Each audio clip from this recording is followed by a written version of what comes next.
Hey everyone, and welcome back to the channel. For those of you who are new here, my name is Mia Russo. I'm an architect and the founder of Russo Designs right here in Chicago. Most of my work is about designing spaces that are strong, functional, and hopefully beautiful. But today, I'm not going to talk about building structures. I'm going to talk about demolition. Specifically, the demolition and rebuilding of a life. My life. This is a hard story to tell, but I believe in the power of sharing our experiences, the good and the bad. So before I get into it, if you find value in these kinds of conversations, please take a moment to hit that subscribe button and turn on notifications so you don't miss a thing. I also love seeing where this community is tuning in from, so drop a comment below and let me know where you're watching from. Okay, let's get into it. It all starts with 3 ghosts. Of the 3 ghosts that haunted my life, my father was the only one I missed. The other 2 were my siblings, Leo and Chloe, very much alive, but specters all the same, feeding on the warmth of my life until all that was left was a cold draft. My father, Mark Russo, was a builder. Not of skyscrapers, but of things that mattered. Solid oak tables, trust, a daughter's confidence. He smelled of sawdust and integrity. When he died, he left me not just a void but a tangible legacy, a carefully managed investment account. It wasn't a king's ransom, but it was the seed for my own dream. For Russo Designs, Mia, his note, tucked into the portfolio, had read. Build something beautiful that will outlast us all. For 10 years, I nurtured that seed.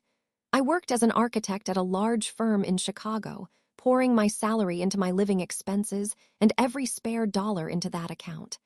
I lived simply so my dream could one day live spectacularly. My siblings saw my frugality not as discipline, but as a resource. Leo, my older brother, was a supernova of charm and catastrophic business ventures. He could talk a bird out of a tree and then sell the tree for firewood, leaving the bird homeless and him with a pocket full of splinters. I remember, years ago, he'd launched a bespoke cocktail syrup company. He'd needed $5,000 for an initial run of bottles. I'd given it to him, a loan from my savings, not the inheritance. He'd sworn on Dad's memory he'd pay it back in 6 months. A year later, the bottles were gathering dust in his garage, and when I asked about the money, he'd looked at me with those wounded, handsome eyes and said, "I can't believe you'd bring that up when I'm so stressed, Mia. I thought you supported me." He made my request for what was mine feel like an act of aggression. I never saw a dime. Chloe, my younger sister, was a professionally curated Instagram feed. Her life was a montage of brunches, boutiques, and borrowed aesthetics, all propped up by a foundation of perceived entitlement. She mastered the art of the emotional transaction. "Mia, I'm having an absolute crisis," she'd text, a prelude to needing money for a yoga retreat that was essential for her mental health. If I hesitated, her texts would turn icy. "I guess you're just too busy with your important job to care about your sister's well-being." The guilt was her currency, and I always paid. And my mother, Linda. Since Dad died, she'd become a satellite, caught in the gravitational pull of her 2 neediest children. Her love was a currency they spent freely. She was the great mediator, the one who would call and say, "Mia, honey, Leo's just so passionate. You know how he is." Or "Chloe's just a little sensitive. Be the bigger person." She wasn't asking me to be a sister. She was asking me to be a shock absorber. I was the family's bedrock, the responsible one, the emergency contact, the one who remembered birthdays and anniversaries and always picked up the phone. "You're so strong, Mia," my mother would say, a statement that felt less like a compliment and more like an excuse to lean on me harder. The betrayal didn't come like a lightning strike. It was more like carbon monoxide poisoning, a slow, silent killer I didn't notice until I was already suffocating. The moment of collapse came on a Tuesday in May. The sky over the loop was a brilliant, hopeful blue. I just left a meeting with a commercial real estate agent, the lease for a perfect little office space on the west side sitting in my briefcase. It had huge, north-facing windows, original hardwood floors, and exposed brick. It was the future. It was Russo Designs. "I just need to wire the security deposit and first month's rent from my investment account," I told the agent, my voice buzzing with an energy I hadn't felt in years. My hand was shaking slightly as I clutched my briefcase. This was the culmination of everything. I walked into the familiar, marble-clad lobby of my bank, my heels clicking a cheerful, determined rhythm on the floor. I felt my father's presence, a proud warmth on my shoulder. "We're doing it, Dad."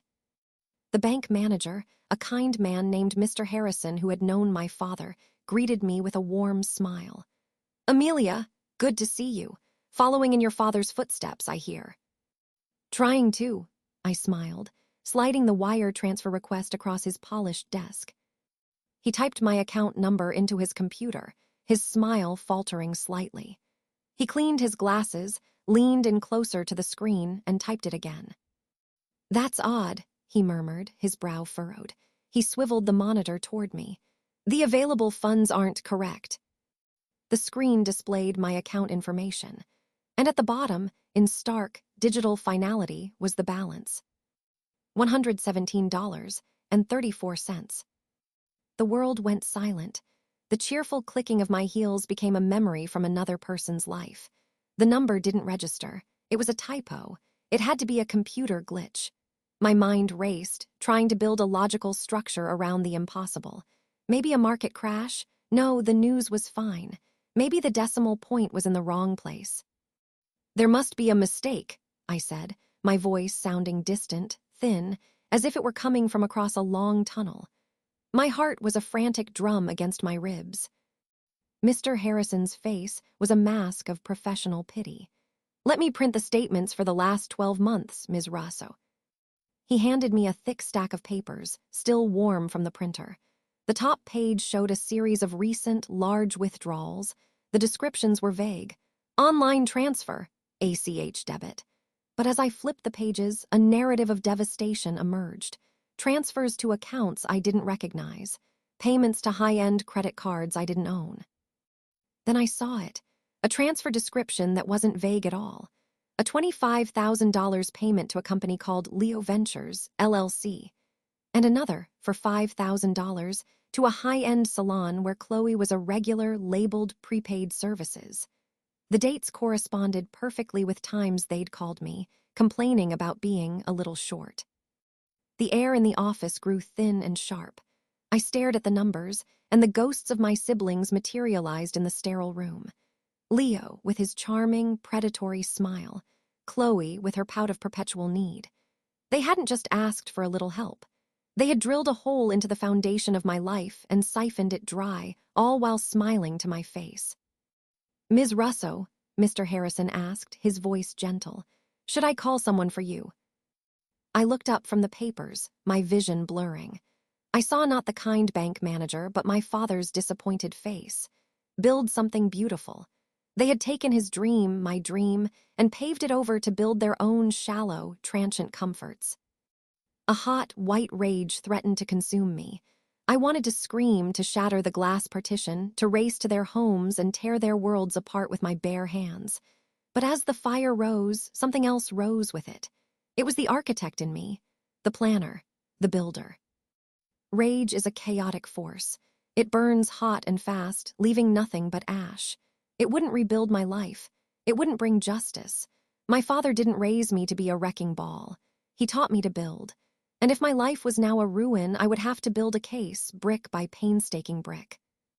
"No, thank you, Mr. Harrison," I said, my voice eerily calm. The storm inside me had coalesced into a single, cold point of light. "But I will need a complete, notarized copy of every transaction from this account for the past 2 years, and I need the details on who authorized the online access." He nodded, relieved to have a task. As he worked, I sat perfectly still, the stack of papers in my lap feeling as heavy as a tombstone. The betrayal was absolute. It wasn't just money. They had stolen my future. They had used my name, my trust, my very identity as their personal line of credit. Walking out of the bank, the city felt different. The brilliant blue sky was now mocking. The proud skyscrapers of Chicago, the very things that had inspired me, seemed to look down on me with contempt. I went not to my apartment, but to a small, quiet park overlooking the lake. I sat on a bench and let the raw pain wash over me. It was a physical thing, a crushing weight on my chest. Every memory of my family was now tainted. I remembered last Christmas, Chloe giving me a beautiful cashmere scarf. I'd been so touched. Now I wondered if I had paid for it. I remembered Leo toasting me at my last birthday, calling me the rock of the family. The words, once a comfort, now tasted like acid. I wasn't their rock. I was their quarry. I cried then, not loud, hysterical sobs, but silent, streaming tears for the father I missed and the family I had just lost. When the tears stopped, the cold resolve remained. This would not be a screaming match over Thanksgiving dinner. This would be a demolition, precise, orderly, and final. My first call was not to my family, but to a name I'd gotten from a colleague, Evelyn Reed-esque. Her website described her as a specialist in financial litigation and fraud. Her picture showed a woman with sharp eyes and an unsmiling mouth. She was exactly what I needed. Her office was a sleek, minimalist space that smelled of strong coffee and paper. I laid the bank statements on her glass desk. I didn't cry. I didn't raise my voice. I presented the facts as if I were outlining the structural flaws in a building. Evelyn listened, her fingers steepled, her sharp eyes missing nothing. "This is grand larceny, Ms. Russo," she said when I finished. "And identity theft. The online access was likely set up using your personal information, social security number, mother's maiden name. Information only close family would know." "They knew," I said, the words flat. "They knew everything." "We have two paths," she explained. "Criminal and civil. The district attorney could press charges. It would be messy, public. It could lead to jail time for them." The thought of Leo and Chloe in prison sent a strange, hollow feeling through me. It wasn't pity.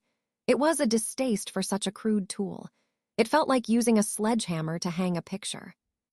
"What's the other path?" I asked. "Civil court," she said, a faint glimmer of approval in her eyes. "We sue them for the money, for damages, for fraud. We take them apart piece by piece in a formal legal setting. A deposition. We control the narrative. We aim not for punishment, but for restitution and reckoning. It's cleaner, and in many ways more devastating." "That one," I said without hesitation. "I want a reckoning." The next few months were an education in my own family's depravity. With Evelyn's guidance, I became a forensic accountant of my own life. We subpoenaed records. The money hadn't just been spent, it had been incinerated on a pyre of vanity. We found the down payment on a luxury condo for Leo, who had told me he was crashing on a friend's couch. We found receipts for Chloe's trip to Bali, which she'd posted on Instagram with the caption, "Blessed self-made." The bitter irony made me laugh, a harsh, humorless sound in the quiet of Evelyn's office. We discovered a new Mercedes, leased by Leo, but the credit application was in my name, my signature skillfully forged. Seeing my own name on that document, a commitment I never made, felt like a physical violation. My pristine credit score, which I had guarded like a Vestal virgin, was in ruins. They had taken out 3 credit cards in my name, maxing them out on designer clothes, 5-star restaurant meals, and VIP bottle service at clubs I'd never heard of. The most painful discovery came from my mother's phone records, which we subpoenaed. A text exchange between her and Chloe. "Chloe, Mom, Mia's going to find out. The account is almost empty." "Mom, she's strong, sweetie. She'll be okay. Leo needs this right now. You both do. She has a good job. She can build it back up. She can build it back up." The words hit me harder than any of the financial thefts. My strength wasn't a virtue to my mother. It was a resource to be exploited. My resilience was the safety net that allowed her to enable my siblings' parasitic behavior. She wasn't just a bystander. She was the lookout. She was the one who had given them the key. That night, I took down the family photos in my apartment. The smiling faces felt like a grotesque mockery. I packed them in a box, along with every memento from my childhood, and stored it in the back of my closet. The ghosts were being evicted. My family, oblivious, continued to call. Their tone was a masterclass in manipulation. "Hey, sis," Leo's voice would boom through the phone.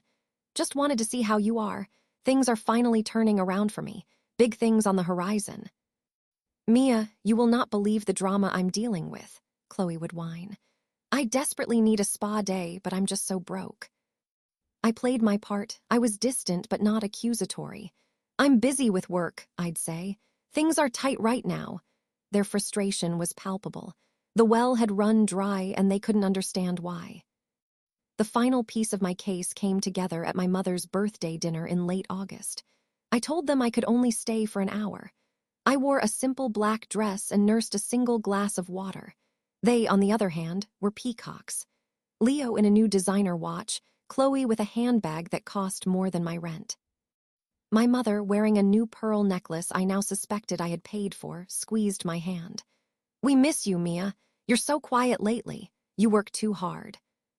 "Just a lot on my mind," I said, pressing the record button on my phone in my purse. One-party consent was legal in Illinois. I had checked. "Well, you should learn to relax, like me," Leo boasted, flashing his watch. "You gotta spend money to make money, sis. I'm about to close a huge deal." He then gave me unsolicited, condescending advice about diversifying my assets, the irony so thick I could barely breathe. "And you have to invest in yourself," Chloe added, stroking her new bag. "Self-care is so important. I mean, look at your shoes, Mia. You deserve better." I looked at them, these two people who shared my DNA, bragging about the spoils of their heist right to my face. They weren't just thieves, they were smug. They believed they were entitled to my life, to the fruits of my labor and my father's love. "I'm happy for you both," I said, my voice perfectly even. "It seems you've really come into some good fortune lately." "The universe provides," Leo said with a sanctimonious grin. I had everything I needed. The day of the deposition was gray and overcast, the Chicago sky a ceiling of wet cement. We weren't in a courtroom, but a conference room in a downtown law firm. It was even more terrifying in its intimacy. There was no gallery, no judge in robes, just a long mahogany table, a court reporter, and the suffocating proximity of my family. They arrived with a harried-looking lawyer who seemed completely out of his depth. They still thought this was some kind of misunderstanding. Leo tried to catch my eye with a charming, "We'll sort this out, Mia," smile. Chloe was already dabbing at her eyes with a tissue, preparing her damsel-in-distress routine. My mother just looked confused, her gaze darting around the room as if she'd wandered into the wrong play. I sat beside Evelyn, my back ramrod straight. I placed my briefcase on the table and said nothing. Evelyn began, her voice crisp and devoid of emotion. "We are here to discuss the misappropriation of funds totaling $312,450 from Ms. Mia Russo's inheritance account, as well as fraudulent debt incurred in her name totaling $78,000. Leo scoffed. "Misappropriation, that's a strong word. Mia always helped us out, she's our sister." "Did she authorize you to set up online access to her private investment account, Mr. Russo?" Evelyn asked. "It was more of a shared family resource," he blustered. "A resource she was unaware she was sharing," Evelyn countered. She slid the first document across the table. It was the bank statement showing the transfer to Leo Ventures, LLC. "Is this your company, Mr. Russo?" He paled. I needed a short-term loan to get it off the ground. "A loan that was never discussed, nor repaid," Evelyn said. She then turned to Chloe. "Ms. Russo, did my client authorize the use of her funds for a 2-week vacation to Bali?" "Mia loves me. She wants me to be happy," Chloe wailed. Evelyn ignored the outburst and produced the credit card statements. "Did she authorize you to open a Visa in her name and purchase, among other things, a $2,000 handbag and weekly $400 dinners at Gibson's Steakhouse?" She read out every single purchase. The litany of their greed filled the room. With each item, Chloe shrank, her practiced tears turning into genuine sobs of self-pity. Leo's bravado evaporated, replaced by a sullen, cornered-animal glare. My mother finally spoke, her voice trembling. "This is a family matter. It shouldn't be like this." "You are correct, Mrs. Russo," Evelyn said, her voice dropping a degree colder. She slid my mother's phone records across the table, the incriminating text exchange highlighted in yellow. "You knew your children were draining your daughter's life savings, an inheritance from her late husband, and you encouraged it. You told them she could build it back up." My mother stared at her own words, her face collapsing. The final illusion shattered. This wasn't a family matter. This was a crime scene, and she was an accomplice. Now it was my turn. I opened my briefcase. I didn't speak to their lawyer. I spoke to them. For the first time, I looked each of them in the eye. This was not a slush fund, I began, my voice steady and clear. This was my father's legacy to me. It was for my company, for my future. I pulled out the note he had written, now preserved in a plastic sleeve. I read it aloud. For Russo Designs, Mia, build something beautiful that will outlast us all. I let the words hang in the dead air of the room. I saw a flicker of something in Leo's eyes, not remorse, but the ghost of shame. I turned to him. You didn't want a loan, Leo. You wanted my safety net so you'd never have to face your own failures. You used Dad's memory to steal mine. I turned to Chloe. You didn't want my help. You wanted my life. My credit, my stability, my future, all to accessorize the empty one you show off online. The hashtag was self-made. That was the biggest lie of all. Finally, I turned to my mother. Her face was ashen. And you told them I was strong. You used my love for Dad, my sense of duty, as a key to my bank account. A mother is supposed to build a foundation for her children. You helped two of them demolish the foundation of the third. You weren't a mother protecting her children. You were a manager divvying up an asset.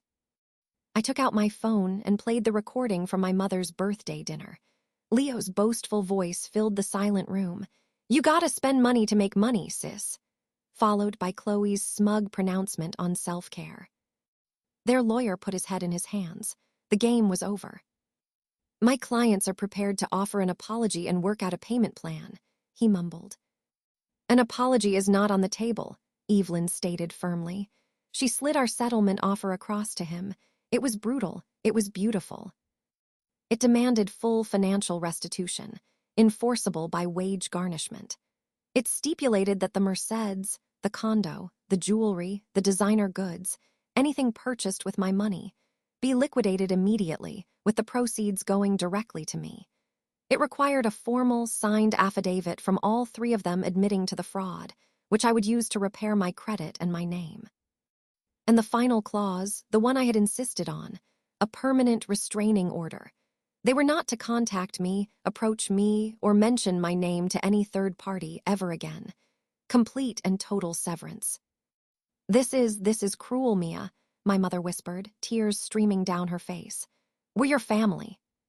I finally looked at her. I looked right through her. No, I said, the single word carrying the weight of a decade of betrayal. You're not. You're just the people I used to be related to. They signed. They had no choice. 6 months later, I stood in the middle of a new space. It wasn't the one I had originally wanted. It was smaller, grittier, in a neighborhood still on the rise. I'd secured the lease with the first returned payments from my siblings' liquidated assets. The walls were bare brick, and the floor was scuffed concrete. It was perfect. The first office was a dream built on the past. This one was a reality built from the ashes. The sign painter was just finishing the lettering on the glass door. Russo Designs. I hadn't heard a word from them. The restraining order was a wall of silence, more peaceful than any I had ever known. I knew, through the terse updates from Evelyn, that Leo had lost his condo and was driving for a rideshare company. Chloe had been forced to get a retail job, her Instagram now a quiet landscape of filtered coffee pics. My mother had moved into a small apartment. Their comfortable world, propped up by my silent sacrifice, had collapsed. I didn't feel joy at their downfall. I felt a quiet equilibrium. The absence of their constant need, their manufactured drama, their emotional static, was a profound relief.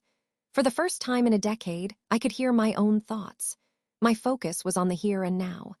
The smell of fresh paint, the feel of blueprints under my fingers, the view of the city's bones from my new window. On my desk, I had only one photograph. It was of my father, standing on a half-finished porch, hammer in hand, a wide grin on his face. I had lost my inheritance. I had lost the people I once called family. The pain of that betrayal would always be a part of my architecture, a hairline fracture in the foundation. But they hadn't broken me. They had stripped me down to the studs, and in doing so, had forced me to see what I was truly made of. My father wanted me to build something beautiful. I looked around my modest, hard-won office at the dream I was building not with his money, but with my own resilience. And I realized I had. I had built a life, reclaimed and redesigned, entirely my own. And it was the most beautiful thing I had ever seen. So that's my story. It's the story of how I lost a family but found myself. Choosing to walk away, to sever the cord, was the hardest and best decision I ever made. It wasn't about revenge. It was about reclaiming my own foundation. Thank you all for listening, for holding this space with me. If this story resonated with you, or if you know someone who feels unseen or taken for granted in their own family, please like this video and share it. It might be the sign they need to start building something for themselves. Don't forget to subscribe for more stories and conversations. And again, I'd love to know where you're watching from and hear your thoughts in the comments. Until next time, be kind to yourselves and keep building.